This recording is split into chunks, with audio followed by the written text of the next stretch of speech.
रेशनच्या तांदळाचा कापसासारखा पांढरा शुभ्र सुबक कळीदार आणि अगदी मऊ लुसलुशीत असा उकडीचा मोदक आज आपण बघणार आहोत. नमस्कार, मी सुवर्णाज रेसिपी मराठीमध्ये तुम्हा सर्वांचं खूप मनापासून स्वागत आहे. तर आज आपण हे उकडीचे मोदक रेशनचा तांदूळ वापरून करणार आहोत. अगदी परफेक्ट असे हे मोदक होतात. तर यासाठी इथे मी अर्धा किलो हा रेशनचा तांदूळ घेतलेला आहे.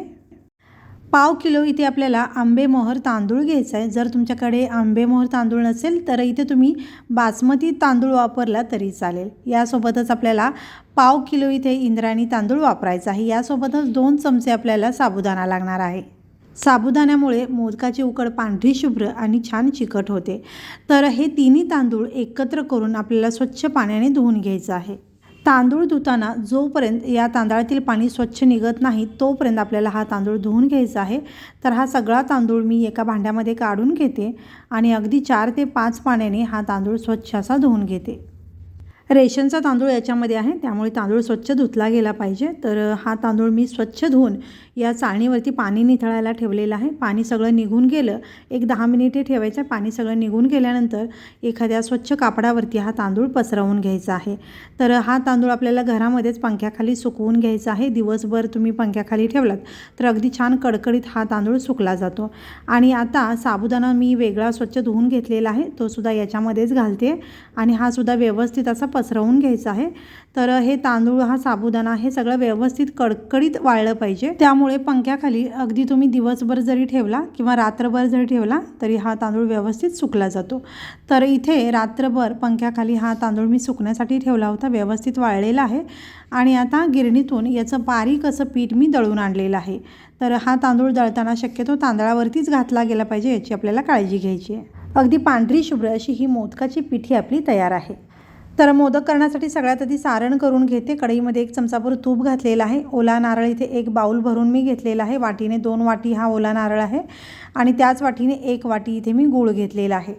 तर आता बारीक गॅसवरती हे मिश्रण आपल्याला छान एकजीव करून घ्यायचं आहे. गॅस मोठा करायचा नाही, नाहीतर मिश्रण खाली लागू शकतं. गूळ जसा गरम होईल तसा तो वितळतो आणि या मिश्रणामध्ये छान एकजीव होईल.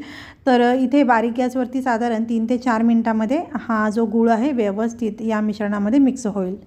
गूळ पटकन मिक्स होण्यासाठी इथे तुम्ही गुळाची पावडर वापरू शकता किंवा गूळ अगदी बारीक चिरून घ्या किंवा खिसून घ्या, म्हणजे या मिश्रणामध्ये गूळ पटकन मिक्स होतो. तर गूळ गरम झाल्यानंतर थोडंसं सॉफ्ट झालेलं आहे, अशा पद्धतीने पळीने दाबलं की व्यवस्थित मिश्रणामध्ये गूळ मिक्स होतो.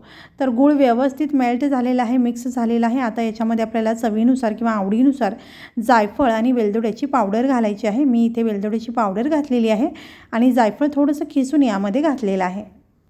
आणि आता अगदी चिमूटभर या सारणामध्ये मीठ घालायचं आहे, यामुळे या सारणाचा गोडवा वाढतो.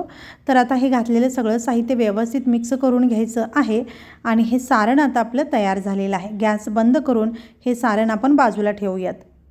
आता आपण उकड काढूयात. यासाठी कढईमध्ये मी पाणी घालते. तर ज्या भांड्याने तुम्ही पीठ मोजून घेणार आहात त्याच भांड्याने आपल्याला पाणी मोजून घ्यायचं आहे.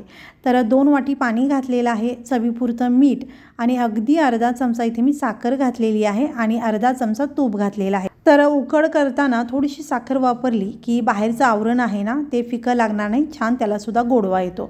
तर आता या पाण्याला उकळी आल्यानंतर आपल्याला यामध्ये जी आपण तांदळाची पिठी तयार करून घेतलेली आहे ती पिठी घालायची आहे. 2 वाटी पाणी घेतलं होतं, तर 2 वाटीच पीठ घेतलेलं आहे. तर गॅस अगदी बारीक केलेला आहे आणि आता हे सगळं मिश्रण छान एकजीव करून घ्यायचं आहे.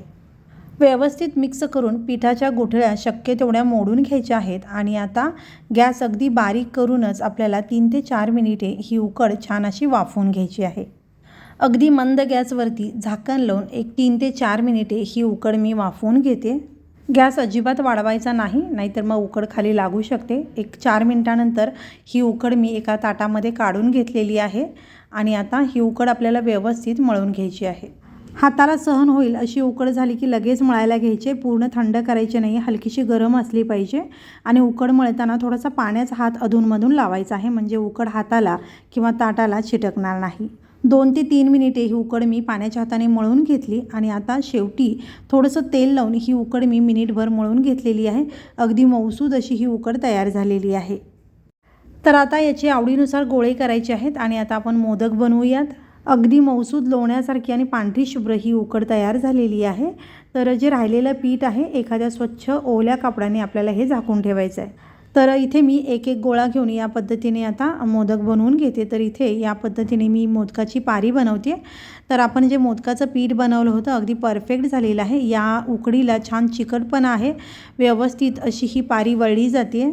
मोदकाची अशी पारी बनवताना पीठ हाताला चिटकत असेल तर अधूनमधून थोडासा पाण्याचा हात घेऊ शकता किंवा थोडंसं तेल लावू शकता किंवा आपण जी तांदळाची पिठी बनवलेली आहे त्या पिठाच्या हाताने सुद्धा तुम्ही ही पारी अशा पद्धतीने बनवून घेऊ शकता।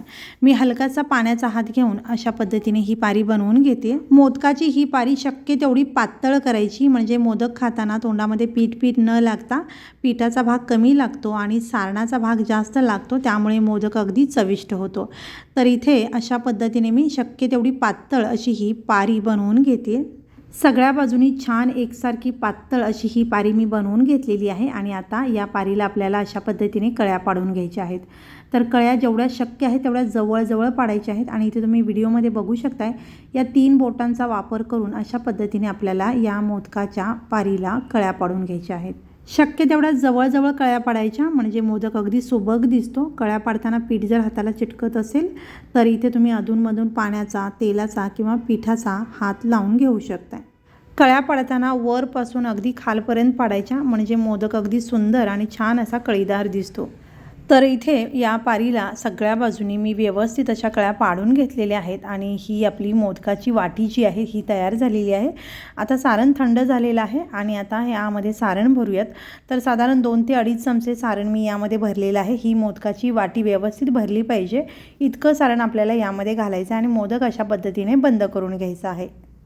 सगळ्या कळ्या एकाच दिशेला करत हा मोदक आपल्याला वळवून घ्यायचा आहे आणि अशा पद्धतीने व्यवस्थित बंद करून घ्यायचा आहे आणि खालच्या बाजूने असा थोडासा आकार द्यायचा आहे, म्हणजे मोदक सुबक दिसतो आणि हे वरचं जे जास्तीचं टोक आहे ते आपल्याला काढून घ्यायचं आहे। तर इथे तुम्ही बघू शकता अगदी कळीदार, मस्त सुबक आणि अगदी पांढरा शुभ्र हा मोदक तयार झालेला आहे। रेशनच्या तांदळापासून अगदी परफेक्ट असा हा मोदक आपला बनवून तयार झालेला आहे। तर याच पद्धतीने आणखीन एक मोदक तुम्हाला मी बनवून दाखवते। तर इथे आणखीन एक गोळा मी काढून घेतलेला आहे आणि अशा पद्धतीने याची पारी बनवून घेते। मोदकाची पिठी, मोदकाची उकड अगदी परफेक्ट तयार झालेली आहे, त्याच्यामुळे ही पारीसुद्धा अगदी सहज वळली जाते आणि अगदी सुबक आणि कळीदार मोदकसुद्धा छान असा वळला जातो आहे। तर इथे अशा पद्धतीने पारी बनवून झाल्यानंतर अगदी छान जवळ आणि सुबक अशा कळ्या मी या पारीला बनवून घेते आणि या पारीची अशी मस्त सुबक आणि कळीदार वाटी मी बनवून घेतलेली आहे। आता याच्यामध्ये सारण भरायचं आहे। मोदकासाठी ही जी आपण वाटी बनवलेली आहे, मग ती लहान असो किंवा मोठी, तर ही वाटी भरली पाहिजे इतकं सारण आपल्याला या मोदकामध्ये भरायचं आहे किंवा या वाटीमध्ये भरायचं आहे, म्हणजे मोदक खाताना फक्त पिठाचा भाग न लागता छान गोड असा मोदक लागतो। तर इथे हा मोदकसुद्धा मी अशा पद्धतीने व्यवस्थित वळवून घेतलेला आहे। जास्तीचं पीठ अशा पद्धतीने काढायचं आहे। मस्त सुबक कळीदार असे हे मोदक आपले बनून तयार झालेले आहेत। तर सगळे मोदक मी याच पद्धतीने बनवून घेतलेले आहेत। अगदी सुंदर असे हे मोदक तयार झालेले आहेत। आता हे मोदक वाफवून घ्यायचे आहेत। मोदक या चाळणीला चिटकू नयेत यासाठी मी थोडासा तेलाचा हात लावलेला आहे। तुम्ही हवं तर केळीचं पानं वापरू शकता किंवा एखादं स्वच्छ कापड ओलं करून वापरला तरी चालेल।